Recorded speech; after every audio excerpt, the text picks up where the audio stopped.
Dear wargamers, welcome on my channel for a new wargame video. Today, it's a great pleasure to talk to you about a brand new game from Vuca Simulations, Traces of Victory.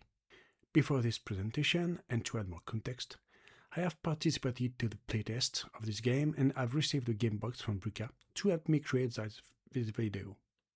A great thanks to them for this help. So, Traces of Victory. It's the third item of the Traces of collection, after Traces of War and Traces of Hubris. If Traces of Hubris focused on the final Nazi offensive on Stalingrad, Traces of War was about the Russian offensives in 1943 and 1944 in Ukraine after the Battle of Kursk. Traces of Victory, the last item of the collection, is focusing on the Lorrain Campaign in 1944. Except for obviously Stalingrad, what we have here is a game series focusing on operation theaters that are not represented much, which gives the collection a great interest. And as an inhabitant of Eastern France, this battle was literally at my doorstep. The HQ activation system is really refreshing and really interesting to me. Adding that, the game is pretty easy to understand and learn, and you get a very nice object to play with. Historically, the Lorrain Campaign is a resumption of hostilities after a long forced pause for the Third American Army. After a long and non-stop campaign from Normandy, logistics are now overextended and Patton could not go further, as fuels were getting scarce to throw new offensives and the army had to stop on the Meuse River. The Allies' intelligence services were under the impression that the German army was in a catastrophic shape, but using Patton's pause, the Nazis asked time to reinforce the position on the Moselle River to establish a strong defensive position around Metz.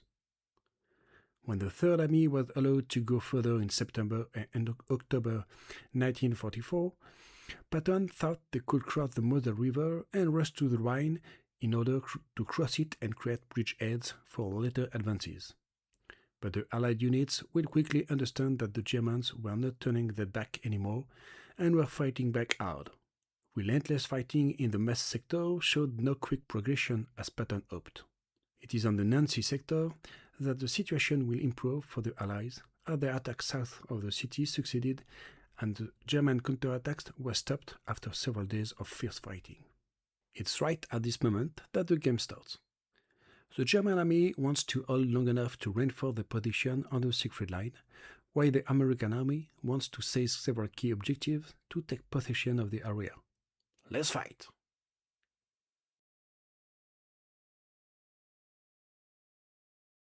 The content of the box is what you expect if you have ever played a Traces of game. Quality is here, as usual with Vuca.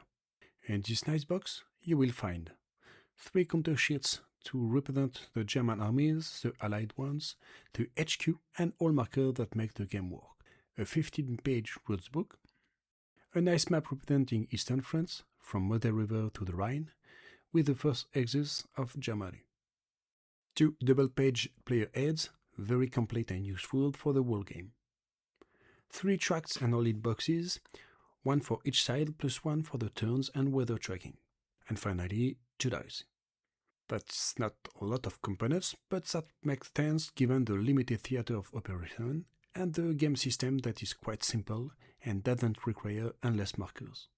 The components' quality is pretty good and quite clear. This is also true for the rulebook. It's not often you find a clear 15-page rulebook that includes historical context.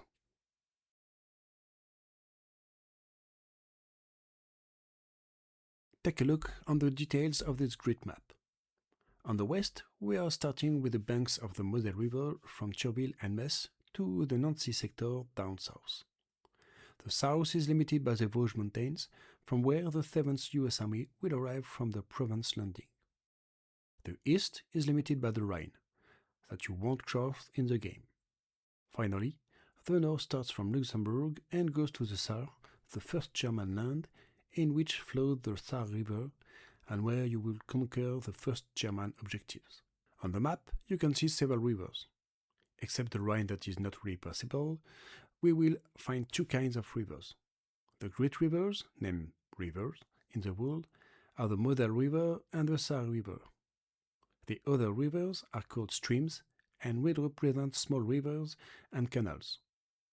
Whatever the tide of the river, it has an impact on movement, fighting, and combat. The Lorrain map will be a succession of plains represented by clear axes, hills, named roof terrain, and mountains, called difficult terrain. If movement is easy on clear axes, the hills and mountains will strongly impact the movement and ever more so if weather worsens. Let's take a small break and talk about the weather.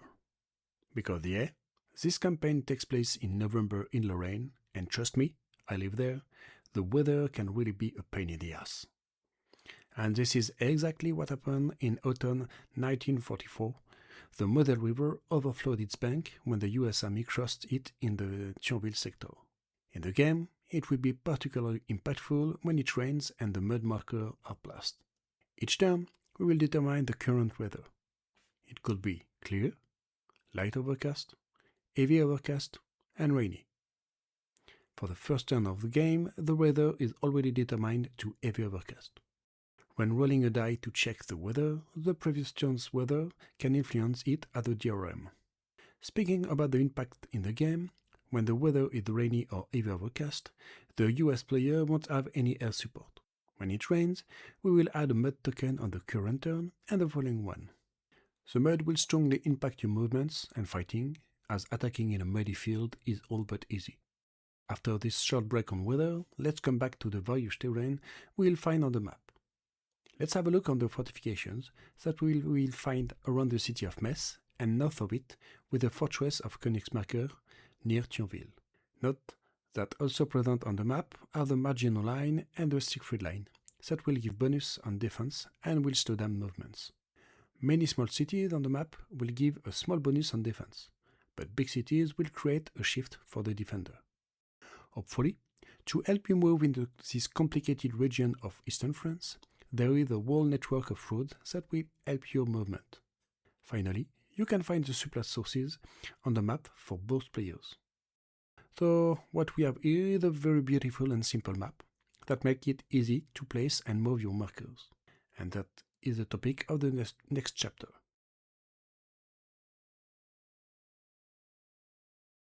The counters will be used to represent the various units of the Army Corps and to make the game work. Let's start with the combat units. Each side will play two armies, each represented by a specific color. Those colors will be displayed on each unit of those armies. The units have two sides, one for a complete unit, the other one for a damaged unit. We will find on the unit marker the following information: the unit ID, the army color we just spoke about, the division ID, the unit size, the unit type using NATO representation or just a picture for the tanks, the combat value, the movement value. On the radius side of the unit, we can find the starting X number or the off-map starting place of the unit. Some information, such as the unit ID or its size, are only here for information and won't influence the game. Combat units are categorized as mechanized for tanks, armored infantry or armored cavalry, or not mechanized for infantry and HQ units. This will have an influence on the unit's movement, especially during mud turns. HQ units look mostly the same as combat units, except that they have a command range printed on it. It will be used to activate units during the activation phase, of which we will talk later. On those HQ units, we will find the name of the army which this Corps HQ belongs to. This will be important to know which unit can be activated by this HQ. Each HQ will be activated by one or more activation marker. We will also find markers to bring reserve for each side, one supreme HQ marker for each side, and finally, the supply marker. Obviously, we will have markers to check the weather and the current turn, to track the mud and the victory points, to check which exits are ally controlled, to manage the ally air support, to mark the out of supply units, and a turn restriction for a few units.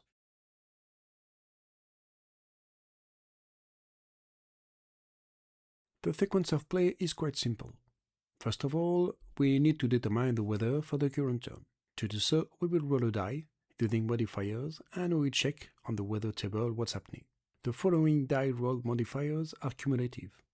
-1 if the previous weather was rainy or heavy overcast, -1 for the turns 9 and 10, -2 for the turns 11 and 12. If the modified result is 4 or more, the sun is shining and all the air support markers are available. On the 3, it's light overcast, only 2 air support markers are available. On the 2, it's heavy overcast, no air support is available for the allies. And on the 1 or less, it's raining. Add a mud marker for the current turn and the following one. As you can see, there are strong chances for bad weather and even a catastrophic one. Did I mention how bad weather can be in Lorraine in November? Once weather is determined, each player will have a few activation tokens to choose. The number of activation tokens for each side is determined by the turn track. Yep, as you can see, we won't have that much activations. Several tokens are not always available. Their availability is indicated down the turn track. So each player chooses one or more activation tokens. If you have several activation tokens available for the same HQ, you can choose to activate this HQ several times. The only limitation is that you can't exceed the number of tokens indicated for your side for the current turn on the turn track. When available, the Obey West and the Chef tokens can be chosen in place of an HQ activation token, which will potentially allow you to activate a single HQ 3 times in a row. You can also choose to replace an activation HQ token by a reinforcement token if one is available for the current turn. All tokens chosen by each side are placed in a cup. Add in it the supply marker that we'll use to determine the supply status. When the token selection is done, it's time to start the action phase. We will draw activation token one by one. The effect of each token will be explained in the next chapter. When all tokens have been drawn, the action phase is over and the end phase starts. We first check for victory conditions, score victory points, depending on the scenario we are playing, and if there are remaining turns in your scenario, the turn token is moved one step right on the turns track, and you will start the turn sequence from the beginning. Let's have a look at what happens every time we draw a new activation token during the action phase. When an HQ activation token is drawn, place it on the active token zone of the game board and then activate the related HQ. Once activated, this HQ can activate units in its command range 6 eggs from its starting eggs. If the HQ moves from its starting eggs, use the starting HQ marker to keep the initial location of the command range. Please note that the US HQs can only activate units from the same army, when German HQs can activate any units in their command range, except for the HQ of the 4th Luftwaffe Corps. The units you choose to activate are managed one by one. You can activate a unit or a stack, make it move, and then activate another unit, etc. You cannot alternate between units. Once all the units have moved, you can start the combat. When all the combats, if you have decided to start combats, are done, move the HQ activation token to the executed activation on the game board. When the German reinforcement token is drawn, check on the German board which divisions are available. The turn of availability is indicated for each division, from this turn to the end of the game, and you can use it at reinforcement. You don't have to select it specifically on the turn availability and can wait to use it later in the game. We will speak about how to place reinforcements later. The supply token will ask you to verify for all units of both armies their ability to trace a line of supply. A chapter is dedicated to the supply later in the video. The Chef token allows the US player to activate any HQ or 2 divisions from any armies. Obviously, we can use it to activate an HQ that was already activated during the current turn. The Obey West token works the same way, but for the German player. The last token we should talk about is the Reserve token. It allows the US player to bring reserve units. We will deal with it later too. And finally, please note that the German player can always choose to ignore the HQ activation token and instead activate units in Metz and the nearby fortifications. Let's talk quickly about the few general concepts that will influence the game, starting with the stacking. As with many things in this game, stacking is quite easy to manage. You can never have more than 2 units stacked together on the same X with one and only one HQ in bonus. Stacking is checked at the end of every movement, retreat or advance after combat. During a movement, you can move units and in your stacking as long as the final X of this movement is in an acceptable situation for the stacking. ZOX, or Zone of Control, extends around all 6 axes of every unit and will have an impact on movement, retreat and supply. ZOC are not influenced by streams but do not extend across rivers. Please note the command range is not affected by a ZOC. In Traces of Victory, HQs never die. When an HQ is destroyed or fails to be supplied, it must be relocated. The new X of relocation must be at least 5 X's away from the starting X, with no enemy ZOC, and must be in supply. Note that players can voluntarily relocate an HQ for a cost of 2 victory points each.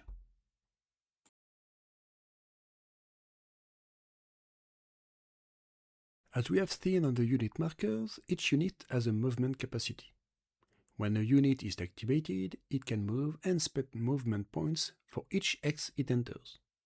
The cost of each X is clearly indicated on the terrain effect chart available on the player HUD. Note that the cost of movement will increase when the mod is in effect.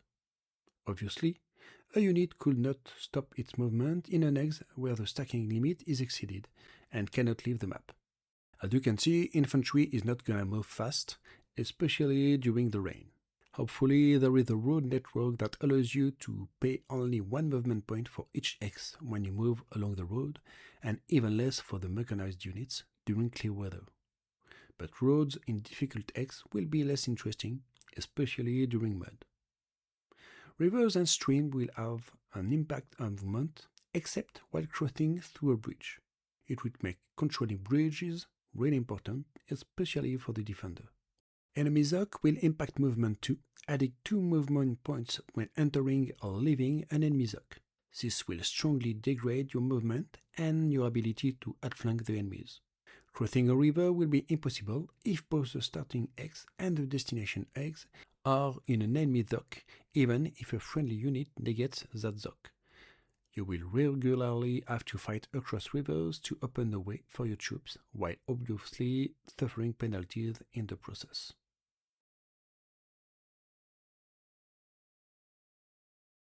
So let's talk about combat. The active player, whose HQ is activated, is the attacker, and obviously his opponent is the defender. The activation player can start combats against enemy units adjacent with own units. Each unit can fight only once per activation, but several units can attack the same X, even if they are not located in the same X. Please note that only units activated by the HQ can be part of the combat. An X can only be attacked once per combat phase, and if there are several units in it, just sum up the combat value of the units. The combat procedure is quite simple. First, we must declare which X is targeted by which units. We calculate the combat strength for both the attacker and the defender to determine the combat ratio. We must apply the eventual shifts. We roll a die and check the result on the final ratio column, and we must apply the result. It's pretty easy to calculate the combat strength. For the defender, you just have to add the combat force for all units present in the targeted X, but not for the units that previously retreated in this X during the same activation. Add 1 if the defender is in a town.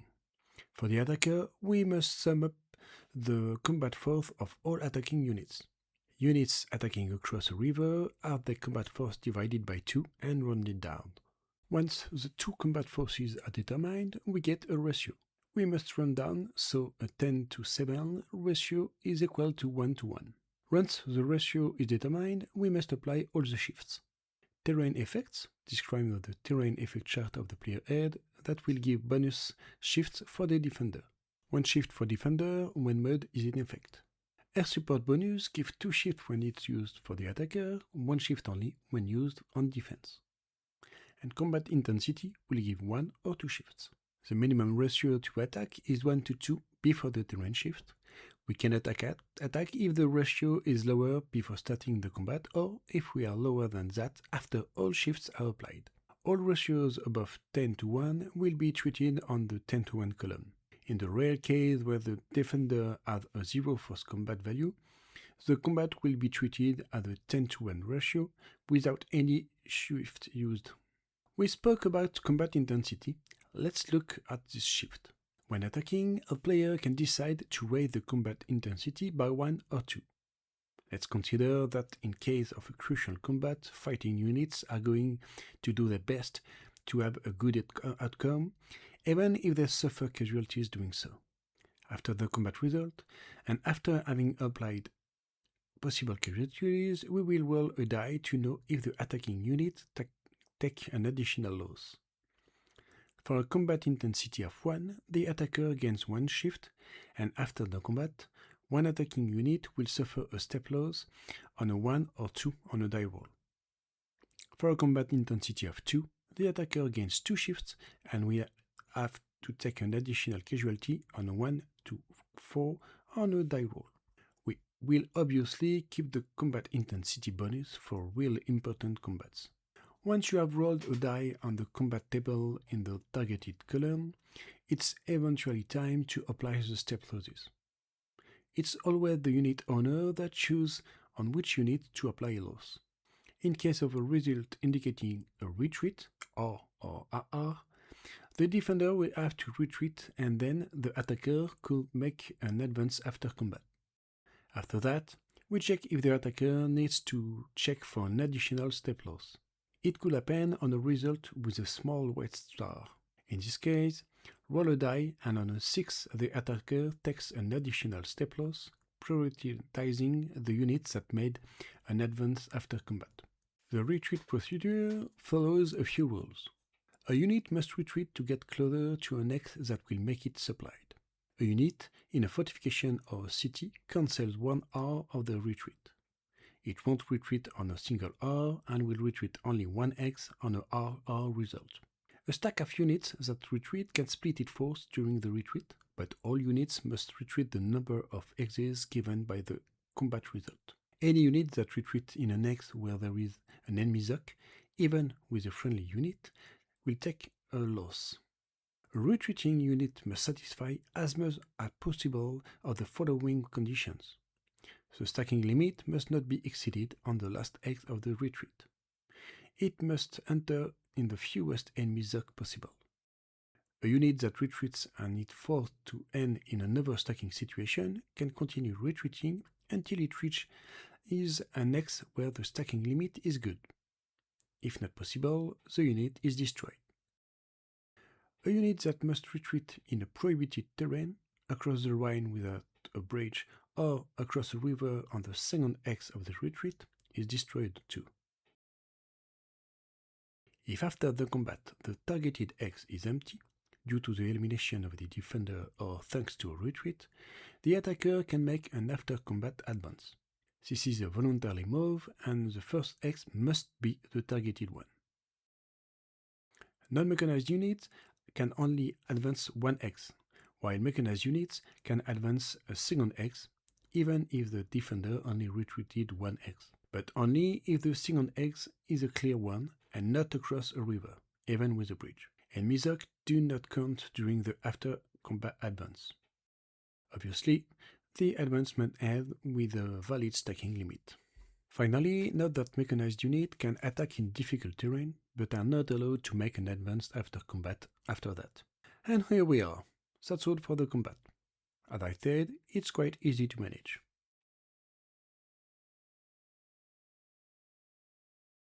The US player would receive up to 3 air supports if the weather is good. Those supports could be used as an air-to-ground support. During a combat, you can use an air support token as an air support for your troops. It will give you 2 column shifts as an attacker, or just 1 as a defender. You cannot use more than 1 support for each combat. Or as an interdiction mission. During the weather determination phase, the US player can place air interdiction tokens on the map. Those tokens will stay there for the whole turn.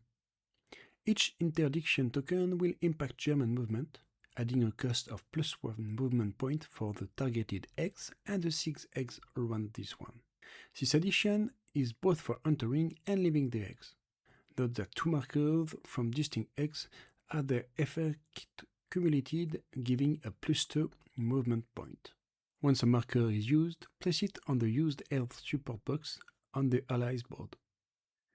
At the end of the turn, unused markers and interdiction markers go on the same box.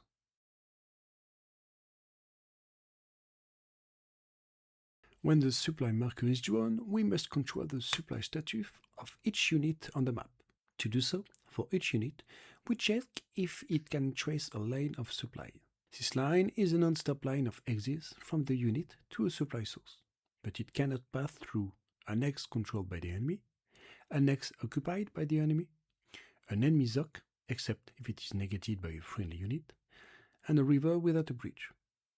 This slide point is crucial as you will probably cross the model river as the US player by activating an HQ and making your units cross the river. If that happens before the supply token is drawn, you can face a difficult supply situation for those units, so keep in mind this last point. The supply sources are marked on the map by small icons with 2 colors for each side, green and white for the US, blue and white for the German. Units that cannot trace a line of supply to a supply source take a loss and can be eliminated if they lose their last step. An HQ eliminated like this is relocated. Note that this supply check is made for both players at the same time, so do not remove destroy units. First, mark all units that cannot trace a line of supply with the out of supply marker, and then, once all units have checked, lose a step for all those units and remove the destroyed ones. Finally, remember that units of the mess garrison are always considered in supply in mess and the fortification around.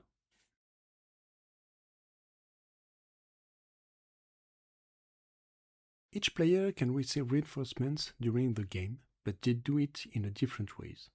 The Germans will receive their reinforcement when the German reinforcement token is drawn. So when they choose to use this activation token during the token selection phase. German reinforcements are divisions available from a specific turn to the end of the game. When the German reinforcement token is drawn, the German player can choose one available division and make it arrive on a supply source, and then make it move with a normal movement, with a strategic movement using rail. This movement has no length limits but must be made exclusively using rail and must not end in a difficult terrain for mechanized units. With a strategic movement using road. This movement will double the normal movement of the unit and must be made only using road. Both strategic movements cannot end in an enemy ZOC, even if negated by a friendly unit. And obviously, you must respect the stacking at the end of the movement. The Allies reinforcements come in game in another way. When the activation token of the related Army Corps HQ is drawn for the first, second, or third time, the Allies player will bring the related units in their respective zone and activate it, even if the HQ is out of range. Those units will pay the cost to enter the entry X and can then continue moving and fight. The Allies player can also use the strategic reserve if the reserve token is drawn. He can bring in-game as many reserve units he wants from the Allies reserve, make it enter the game through a supply source, and make it move. But it will cost 1 victory point for each reserve unit that is selected this way. Reinforcements and reserves arrive after a voluntary action of a player, when he chooses to select the related token during his token selection phase.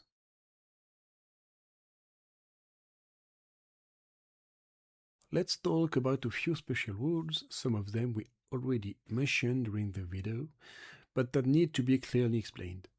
First of all, before the first turn, the Allied player has a special HQ activation to activate one HQ, and only one, of the 7th US Army, as if the HQ activation token was drawn.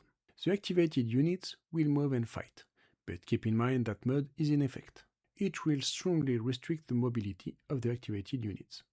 After this activation, the first turn can start as usual, except that the weather is automatically set to heavy overcast and that mud is still in effect. A few units are on the map but not available before turn 4, even if their respective HQ are activated by an activation token. Those are the 4th and 6th US Armored Division and the 11th Panzer Division. Now let's talk about fortifications. Fortifications can only be used by the German troops, and it includes fortifications around Metz, the one in Königsmacker, but also the Maginot and Siegfried lines. The bonus it provides can only benefit to German units. The German units will benefit from a combat multiplier of 3 when defending in a fortification, which can be increased to a 4 multiplier when all attacking units are attacking across the Moselle River. And finally, remember that fortifications confer first retreat of a unit, so defending units in a fortification will have to retreat only on a RR result, not a simpler R result. Units of the Metz garrison are indicated by a small Metz ID on their counter. Those units cannot leave Metz or the fortification around, except if they have to retreat out of those eggs by a combat result. Then, those units will move as any other units until the end of the game. Let's remind also that units of the Metz garrison are always considered supplied when in Metz and the fortifications around. It also includes the 1215th and 1212th regiments and the 462nd Volksgrenadier Division.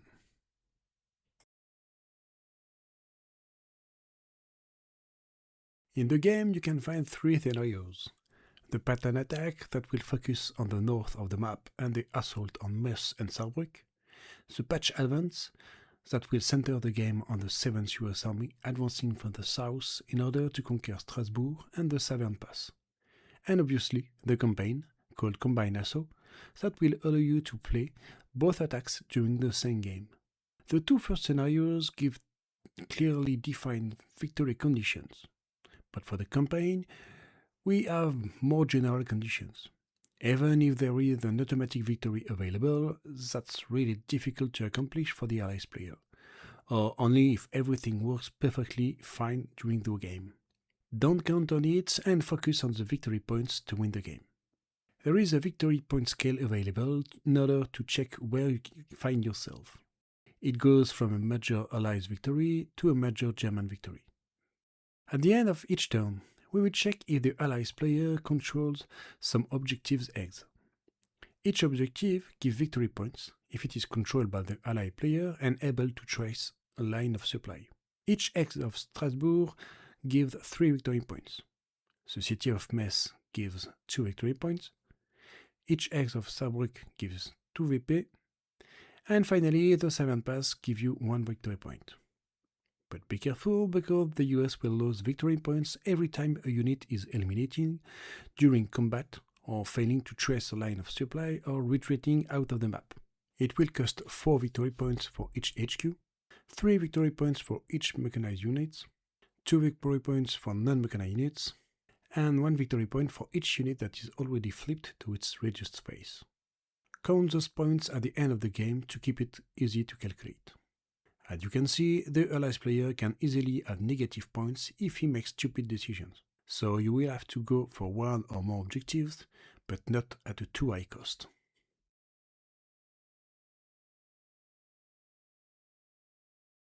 And this is it. We spoke about the rules of Traces of Victory. As you probably have noticed, it's a quite simple but effective set of rules. By choosing to keep everything as simple as possible, the creators have to make choices that will bother purists, but that allows also to give it a fast and instinctive game format. And it clearly works very well. A game will last for 3 hours and a half to 5 hours, depending on the players. So you will easily play this game as it's not a long one. Personally, I really enjoy the format and the fast pace of the game, which create tension during the whole game. We have a good balance between simplicity and efficiency. Obviously, it's an asymmetric game. If you play German, do not count too much on making huge counterattacks and be ready to be punched regularly. But your goal is not in fighting equally. Focus on being a pain in the ass for the US player, blocking as much objectives as long as you can. And when possible, focus on these isolated units to make casualties and decrease the victory points marker. So, we have a good and nice game that works pretty well and is focusing on an operational theater little played. This is clearly a nice release by Vuca, and I strongly recommend you to try the game. As usual, do not hesitate to write comments, ask questions, give me some suggestions in comment. Thank you very much.